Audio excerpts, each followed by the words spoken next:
বন্ধুরা, আপনারা সবাই মোটামুটি এসআইআর ফর্ম পেয়ে গেছেন, অনেকে পাননি। তারা কিভাবে ফর্মটা ফিল আপ করবেন একটু আমি বুঝিয়ে দিই।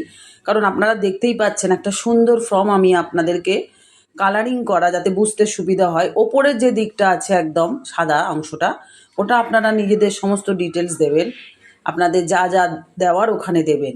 আর বাঁ দিকে যে হলুদ রঙের বক্সটা আছে, ওটা কিন্তু যেখানে 2002-এর নাম থাকলে তাহলেই কিন্তু দেবেন, নাহলে কিন্তু ওটা ভরার দরকার নেই, ওটা ছেড়ে দেবেন। আর 2002-এর নাম নেই কিন্তু নিজের বাড়ির কারুর আছে, বড়দের কারু আছে, সেক্ষেত্রে ডান দিকে যে সবুজ অংশটা আছে ওটা ভরবেন সুন্দর করে। ওখানে যার নাম আছে তার ডিটেলস দেবেন।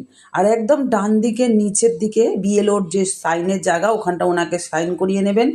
আর দুটো ফর্ম উনি দেবে, তার মধ্যে একটা আপনি রাখবেন, একটা ওনাকে দিয়ে দেবেন। আর যেটা আপনি রাখবেন অবশ্যই ওনার সাইনটা দেখে নেবেন। আর পারলে ইংলিশে চেষ্টা করবেন ফিল আপ করার, কারণ বেশিরভাগ ডকুমেন্টস আমাদের ইংলিশে থাকে। তাই চাইলে বাংলাও করতে পারেন, আমরা ওয়েস্ট বেঙ্গলে থাকি তাই বাংলা হলে ঠিকই আছে। তো আপনারা দুটো ছবি রাখবেন, কালারিং ছবি। স্ট্যাম্প সাইজ হলে বেশি ভালো হয় ওখানে লাগানোর জন্য, অবশ্যই সেটা লাগাতে ভুলবেন না।